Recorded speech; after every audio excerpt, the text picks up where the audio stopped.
Aloha! Welcome back to Alaka'i the podcast. My name is Mutia and I will be your host today. And I'm here with my friend Eli Hadley. How are you doing today? Doing good. Tired. Halfway through spring semester, but we'll make it, right? Yeah. Somehow. I know, right? We were talking about it like the past few days. We were like, okay, everything is just like running behind us and try to catch up with assignments and classes and stuff. So it's been a crazy semester. Yeah, so far. What was your favorite thing though? Everything so far has been the class with Dr. Allred about pop culture and media. It's like a fun class. So we get to talk about movies and TV and how that impacts us. So it's been a nice change of pace from the other classes I have. Yeah, Professor Allred. That's my favorite professor too because he has a lot of things to say and I love the way my brain works. But anyway, talking about the stressful life of spring semester, I think it's really nice to talk about our well-being as a student here at Brigham Young University, Hawaii. So we have two special guests here. They're Dev and Vanessa. They're from Counseling Center. And I think it's nice to talk a lot about how is it like working over there or whatever it is that we think will help the student. Okay, let us start with introducing yourself. Cool. Hi, everyone. My name is Dev. I'm from New Zealand. I graduated from BYU-Hawaii last year. I majored in psychology and social work, both beautiful majors to be in. And I am one of the current academic trainees at the counseling office. Awesome. And I am Vanessa Latchumanan. I am from Malaysia, Kuala Lumpur. I am also one of the academic trainees in the Counseling Center. I majored in social work, minored in psychology, and I graduated last semester. So yeah. That's nice. Congratulations, guys, for graduating from Brigham Young University. You'll be the great alumni here because I know people wanted to know a lot about what's life after graduating. And yeah, what do you think, Eli? Are you excited about graduating? Kind of scared. I'm still trying to figure out what exactly I want to do with my life. And, we were talking about mental well-being earlier, and it makes me think about a lot of distress that people have in life is like not knowing what they want to do or being unsure. For me, I want to do journalism, but again, that's a very interesting field to get into in this day and age. So I'm just, it's a lot of thoughts that I'm having, a lot of concerns, but I think it's great we have two people from the counseling center here to talk about how we manage stress. How do we process things better? Because I think one of the biggest things that I struggle with is like knowing that I can be stronger, right? That we are all strong, and yet why does it still seem so hard, right? Why is it still hard? Why can't, things be easier? And so what I'd really like to ask Dev and Vanessa, first off, what is the role of the Counseling Center here on the campus? Yeah, so I think the role of the Counseling Center changes a lot depending on the person who comes through the door, honestly. Yeah. I think the mission of the center is really to help people graduate. There are so many things that go on while you're at school that can add significant stress onto what you're already experiencing as a student. And so I think our counselors are incredible, and they're really there just to help people graduate, to accomplish what they need to while they're here. Yeah, do you have anything to... Yeah, so in the Counseling Center, like very practical things I can say is, they help you with stress management. They help you with, dealing with unpredictable circumstances as a student going through college, and just mostly like problem solving. And one of the things I realized in our counseling center is that our counselors are all very culturally competent. That's awesome. Yeah, and they know what to help with the student because they all have like a diverse background in counseling. So yeah. That's awesome. I remember, and I think too, obviously, right, like all of us we want to be self-sufficient. We want to graduate, right? That's kind of the goal of anyone who goes to college, I think. But like you said, like Dev said, there are different circumstances that come up in life, right? Whether it's trauma or whether you're processing something from your past, whether you are struggling with, relationships or things like that. And I remember when I was on my mission, I went to see this counselor. It was through Zoom because of COVID, but she talked about how, most people go to college, they're young adults, right, who their brain is still developing, their prefrontal cortex is still developing, and that's where decision making is most. It kind of controls decision making. Is that correct? Yeah. Yeah, and so she just talked about like it's important for young people. I mean, and I think anyone in general, not just people in their 20s, but anyone to just give themselves a little bit of a break, give themselves a little grace that their brain is developing. Even after that, the brain is still developing, and we're all, this is a very vulnerable time that we all live right now in our early 20s. But as far as that, like, and you mentioned a bit, Vanessa, like reasons people might go. Are there other reasons they might come? Any specifics? Well, a lot of students come for different reasons. The most common sometimes is breakups and stress and just family problems, because a lot of students here are international and they can't be home with their families or friends. And so, the counseling center is there for them to feel welcome and loved and understood, feel heard. So I think there's many reasons for students to come in. So yeah. Yeah, I think it's important to know too, like the counselling centre isn't just there for when you're in crisis. It can also be almost like a preventative thing. Like when I do outreach in different classes and presentations, I encourage people to come to add to their toolkit. I think that therapy can sometimes be seen as like this really scary, intimidating thing for when you're in really deep crisis. But the reality is counselling, and especially our counsellors here, they have amazing skills to teach students. And so when you learn those skills when you're in a good place, by the time you get to that crisis point, you already have the tools that you need to get through it alone. Sometimes we still need extra help and people to talk to, and that's amazing. But kind of preemptively having those tools is really helpful for students, I feel. For sure. I think that relates a lot to, like, I love what you said, it's about the toolbox. And that's something my counselor on the mission talked about a lot. Like, it's adding to your toolbox, right? Even if you have a lot of tools for dealing with stress, and certainly things like a mission can really, what's the right word? They can really intensify the stressors, right? Because you're in this different environment. And, I think about that, right? We have the most diverse student population of any university in the world. Yeah. And so those counselors have to be super, super culturally competent, like Vanessa said, which, I mean, that amazes me that, we're able to have that here. Yeah, and I think just recognizing too, like, therapy and those kind of tools look very different for each person. And so I guess that's the value in learning them, is being able to adapt it to suit your life and how you choose to live. There is, of course, set ways to do things, but our counsellors are great because they're able to adapt that to the student needs. And likewise, students can adapt those to each of the circumstances or experiences they have while they're at school. Awesome. I love that. Yeah, thank you so much for reminding us that, because it reminded me about my experience last year going to the consult center, not for my own therapy, but it just like the activity to stop by the counseling center. Remember that? Yeah. And I think it's really amazing how they wanted to provide us something that will release our stress, because everything is just really packed for a student. Yeah. Sometimes we cannot cope with that. And it's hard for us to say things, to express, like, okay, I'm stressing out about this, but how could you relate my stress to your stress? Yeah. It just doesn't make sense sometimes. But we just need something to release. Yeah.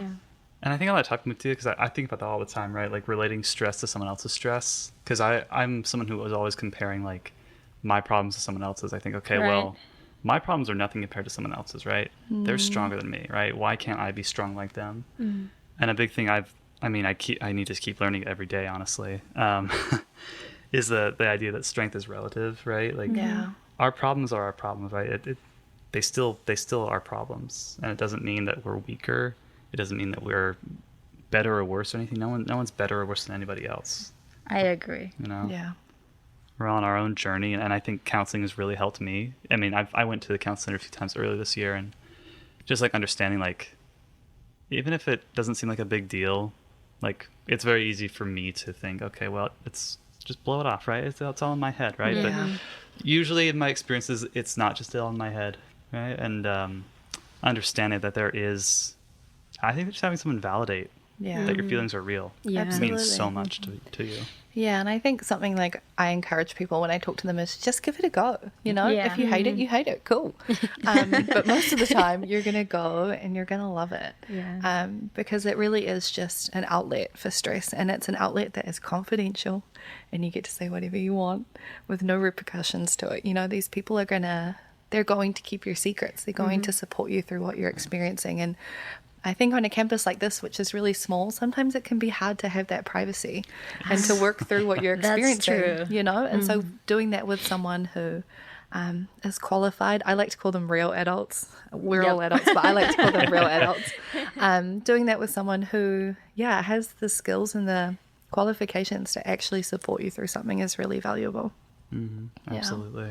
And I think especially too, and would you be able to explain how the confidentiality works in the Yeah. counseling? Because some people might have some misconceptions about how that works here. Yeah, absolutely. So sometimes there's a bit of a misconception that we work with like honor code or ecclesiastical leaders. And it's really important that students understand that counseling is independent. Our counselors are certified through the state of Hawaii, and legally they're actually not allowed to release Report information, to report information. There's only 2 times that they're able to break that confidentiality, and that is when someone is at risk of harming themselves or harming someone else. And even in those situations, they're not calling your parents, they're not calling your bishopric, they're calling people, other counselors who can support you through that. They can't release any information without your consent. And our counselors do take that really seriously. They know that they are a safe space for people on campus. And I think I want to encourage people to, take advantage of that. Sometimes the things that are really stressful for us, maybe because of honor code, maybe because of different things. And people really do need that support to be able to, work through what they're experiencing. So confidentiality is a big deal in our office. Vanessa and I have no idea what goes on in anything because, we're not people's counselors. We can't do that one-on-one with people. And so we have no idea what goes on in those offices. They're confidential within ourselves also. Yeah. Okay, That's so good. something that came to my mind because you guys said like we don't know what's going on. How Yeah. do you guys share your stress to each other without sharing those confidential things? Well, everything stays within the counseling center. Nothing will ever go out of the counseling center. Like, sometimes counselors also have to see counselors to kind of de-stress it, and that's where the confidentiality just stays in there. So yeah, confidentiality is something that, it's just you and me, between you and me, but it stays in one place and it never goes out. So yeah. Yeah, if you're referring to like personal stresses, I like to just walk in and complain to my coworkers. Okay. They are my counselors too. They get to hear all my stories. Poor Vanessa, and our front desk staff, everyone gets to listen to me complain. But I think that's important, right? Like if you're someone who is in a role where you support other people, it's important to have people that support you as well. Right. I think probably many of our students are playing that support role for roommates, for friends, for family members back home. And there's a lot of strength in that. But equally so, there's a lot of strength in seeking support as well. Yeah. Right. And it's really interesting that at the very first of our podcast, you mentioned it will help students to graduate. Now Yeah. that both of you already graduated, I'm just curious, did you guys go to counsel a lot when you were a student? I did multiple times. So coming from Asia, there is this big stigma where you gotta be strong. Don't tell your problems to people. And I kind of like resisted therapy for a while, but I did it on my mission, and then this generation is kind of like leaning towards therapy. I went to it, and honestly, it really helped me understand about myself more. It helped me just go through situations where we can't handle it on our own.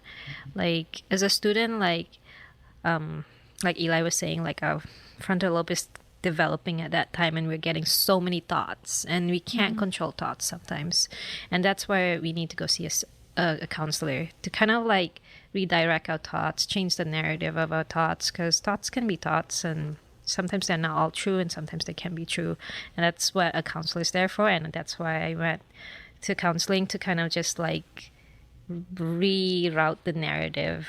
So Yeah, honestly, I did not use it as much as I would have liked. I think looking back, I feel that there were definitely times where I needed it and I didn't go. I went a couple times, but I definitely feel like I waited until I was like absolute crisis mode, like cannot do anything. That was when I stepped in and helped myself by going there. So I think I definitely wish I had have gone more often. I think it would have made my degree a lot less chaotic, and provided maybe a more calm experience through graduation. Because I mean, for sure, COVID played a huge role. It is for everyone, actually. Yeah, absolutely. And I think that definitely contributed to so many stresses for so many people, being whether that was here on campus, whether you stayed on campus or whether you went back home. There was a lot going on. So learn from me, go to therapy. go to Go therapy. to therapy. I know quite a lot of people who got a prompting to go to the counseling center, but they kept delaying it. And when the time like, okay, I got my appointment now, but I don't want to go. Yeah. So what would you say with that kind of situation? Yeah, I think we do a lot of presentations with the EAL classes, which is a really cool thing to be able to meet freshman students that are international, and we get to talk a lot about kind of the stigmas and the barriers to counselling. Many of us who come from international countries as well as domestic have kind of preconceived ideas about counselling and therapy and what it looks like. And so many times in these classes I'm talking with students about kind of the reality of how counselling is not utilised, right? Yeah. So I think for me, I always just come back to that same idea of just try it, just try. And if you hate it, you hate it. It's all good. Because I think it's just one of those things that once we step through that door, meet that counsellor, take that first step, it really is a lighter burden. And yeah, I guess I can definitely relate to not wanting to go, because that was me as a student. It's like, I have no time, I have too much to do, I don't want to talk to a stranger, all of that. I totally understand all of that. But it's just, yeah, would have made my life so much easier had I just gone. Yeah. I think one thing I realize now is that it's okay to ask for help. It's okay to be vulnerable to a counselor. I think one of the issues that me too, that I face and everyone sometimes faces, the trust that we have to share a vulnerability with somebody. And that's what counselors are here for. They're here to listen to your concerns and they keep it confidential at the same time. It's okay that, a lot of people kind of feel like, oh, she's going to judge me. The counselor's going to judge me. She's going to feel like all these different emotions going on in counseling, but you're in a safe place. The counseling center is a safe place where you can just express how you feel. Because I understand that coming from different cultures, going to therapy, we're just labeled as crazy and weak and all the stigmas. But it's okay to ask for help. We live in a generation where it's okay now to talk about mental health, and we should normalize therapy. So, yeah. Yeah, I think just to add to that too, our counselling office is amazing, but it's not the only resource that we have on campus. Right. So I think being aware of different outlets, different ways to de-stress, whether that's going to the gym, going to the beach, spending time with friends, like just incorporating things into your day that make you happy and that lessen your stress. You don't have to come to counselling to find that. And though we encourage people to come and we want people to come, we also want students to find ways to look after themselves and to really incorporate that into their daily routines. Self-care. Yeah, self-care forever. Yeah, I think it comes back again to the balancing Yeah. of school social activities and stuff, because sometimes we are so ambitious about our study and we don't want to leave our room, but at the same time we're stressing out but want social life. And when that happens, we feel like, okay, I'm socially exhausted too. And then I think that's the good time to go to the council. But what do you think the best first step for those people who need to gain that trust to the counseling center that they can make? I think just going along with what Dev says, just try. Just try. Just try. Yeah. Each of our counselors are very different. And I think that's important. I think sometimes people think that counselors all do therapy in the same way. But each therapist kind of has their own style, their own flavor of doing things. I was talking to one of our counselors the other day, and she was telling me how she had met with a student and she could tell that he wasn't really vibing with her. And she said, I will not be offended if he comes back to someone else. Like, I promise I will not be offended. And she said, will you please make sure people know that we're not going to be upset if they come back and book in with someone else, because the reality is it's like making friends, kind of, you know, you want someone who you can vibe with, who understands you. And not all of our counselors will be that for a particular person, but one might. So it's kind of like, yeah, try one. If you're not really feeling it, try book in with another one, because they all have really different styles of doing things. And so, yeah, just try it. It's fun. They're nice. Yeah.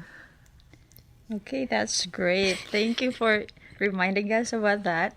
And I followed your guys' Instagram, and then recently I saw that you guys bring a support animal to the counseling center. And then actually I'm not that type of person who loves like a big animal around me, but I want to know like how I can relate to this. So what's the part and the role of the support animal actually? So the emotional support dog, a lot of people, you know, some of them come from families where they had a dog, and it helps them kind of be reminded of what their animal gave them in comfort and like stress reliever. Some people find support animals as a way to, you know, just bond with them. What about you, Deb? What do you think? Yeah, I think, so these are Tom and Tara. They are, they work in the exercise sports department. They do like the weightlifting classes, which is great. If you haven't done their classes, this is a plug for Tom and Tara. Go do their classes. I did it and I still can't lift heavy weights, but it's good for you. But these are their dogs. And so they had them trained so that they could come in and spend time with students, which I think is so great. But like Vanessa was saying, you know, a lot of people come from homes with pets. Pets do amazing things for stress levels, just spending time with an animal. And so I think for many of us living in like off-campus housing or in the Hadleys or in TVA, you know, it's pretty hard to get approved to have an animal in the dorms. And so just taking the time to stop by and literally spend like 5 minutes playing with a dog is so good. And it was great to see how many students came through and said to us, you know, oh my gosh, that made my day, like just to play with a dog. And they're really well behaved. They do really cool tricks. But yeah, it's just another way to relieve stress in a different way. And especially for people who love animals, it's a great way to incorporate that. Yeah. Okay, so it leads me to another question actually. How can we know what kind of pet that will support us? What's a great one? Do you have any tips or anything? No, it doesn't matter. Like, you know, animal therapy is one type of therapy that you can use for like self-care. Like some people find, you know, oh, I need an animal to bond with, to pet with, to just have that self-care. And some people, you know, love music therapy, art therapy. So it's animal support is one type of therapy for them. It just depends on the individual. Yeah. I have no comment. That was perfect. Yeah, I wish I could bring my pet because my favorite one is actually fish. Oh, okay. Yeah, I could just lay down beside my pond and then put my hand over there and then the fishes will go around, you know. It's funny, but it's far away from home and Sometimes I miss that kind of things. What are the things Yeah. that you miss from home, guys? Food, honestly. Yeah, same. Miss my mum's cooking. She's really good at cooking, and I'm not that good, so I miss that. I miss rocking up for dinner and it's already ready.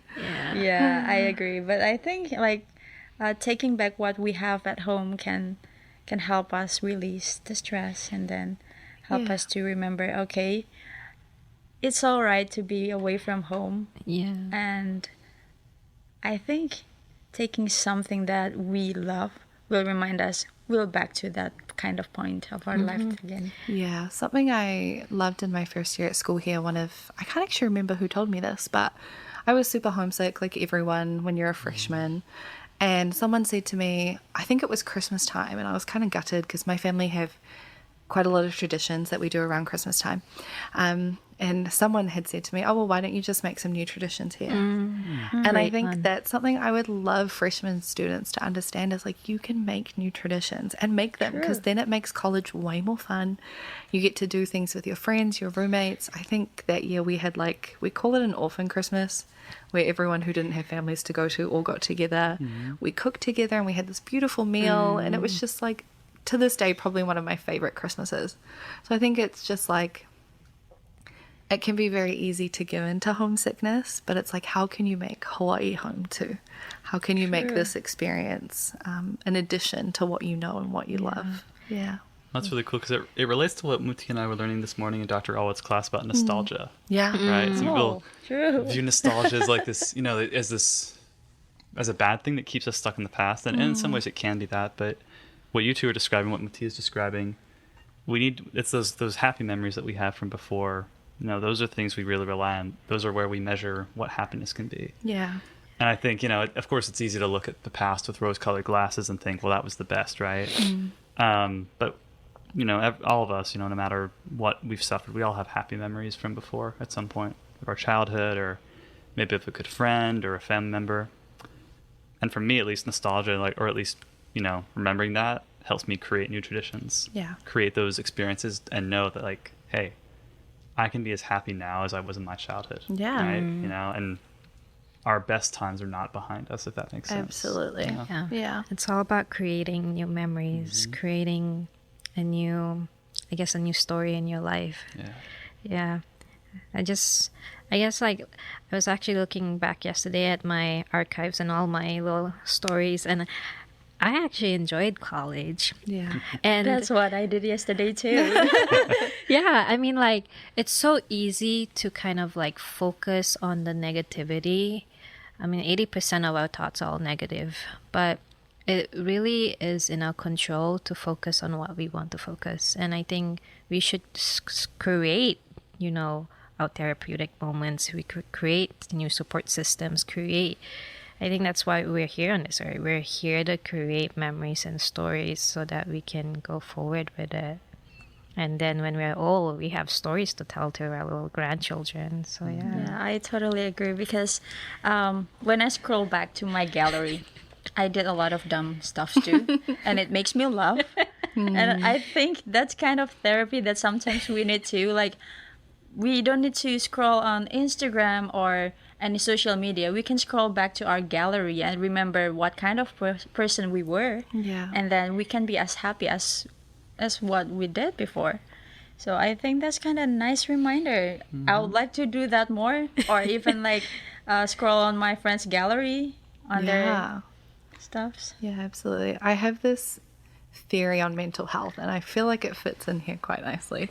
I grew up in a really small, I would call it a village. It's very coastal, so it's right by the ocean. And it is quite a famous surfing spot in New Zealand, 90 Mile Beach.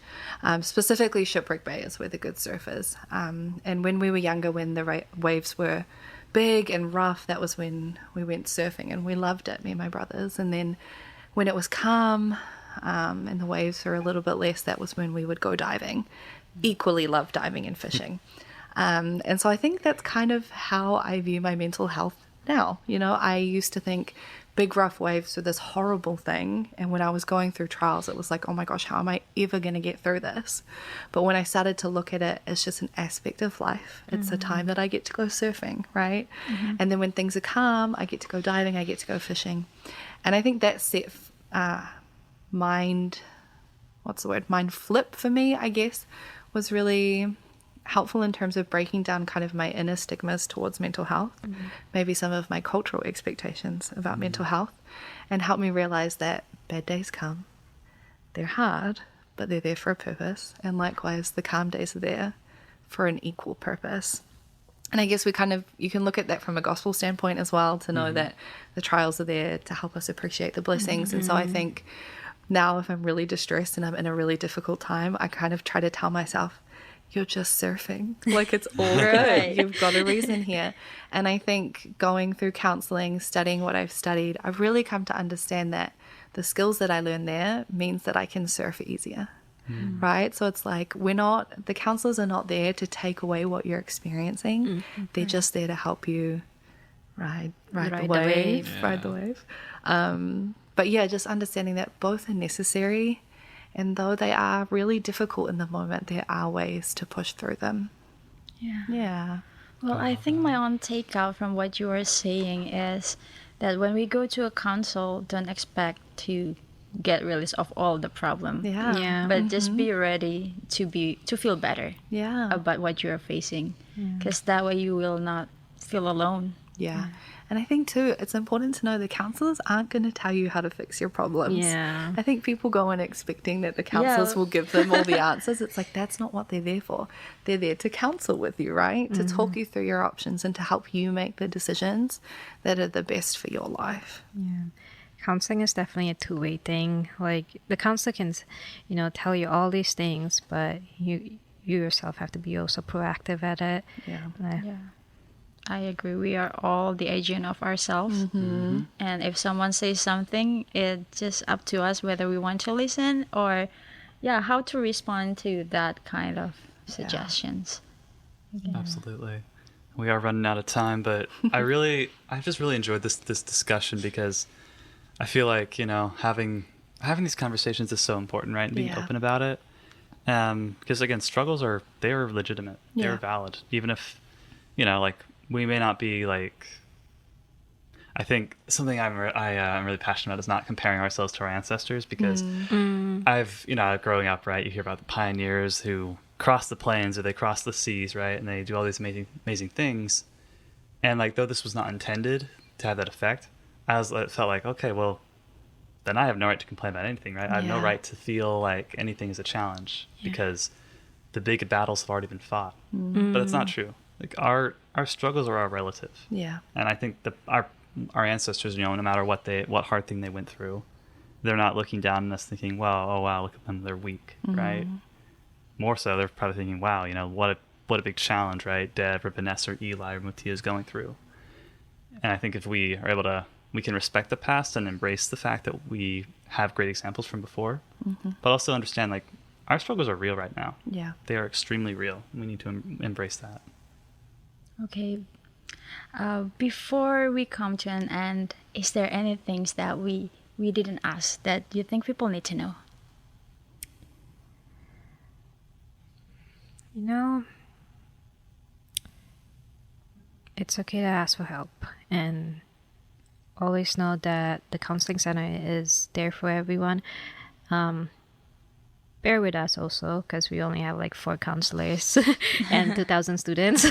True.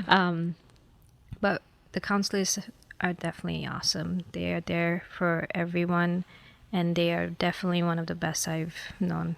So and they really, really love and care about our students. They're like, all we talk about is the students, seriously, and it's just always so much love and so much care. And I think for me, being away from my parents, having people like that who feel like mother figures to me is it's just, there's so much love, there's so much care in that office, and who wouldn't want to access that, so think of it like that. Don't think of it as therapy, think of it as being able to feel special and loved and cared about in your trials. All right. Thank you so much, Def and Vanessa, for coming here because it helps so much when we really share what we think about ourselves to someone else. But anyway, for all those listeners who are at home or at school or you're struggling right now, we would like to recommend you to go to the counseling center or probably in this semester because you can just stop by and then remember, okay, there will be someone who will give positivity to me right now. Yeah. But anyway, we would like to talk more about it. But I hope you can make your way to counseling center. And well, yeah, that's all about today. Thank you so much for listening. Thanks. Thank you. Hello. Hello. Hello.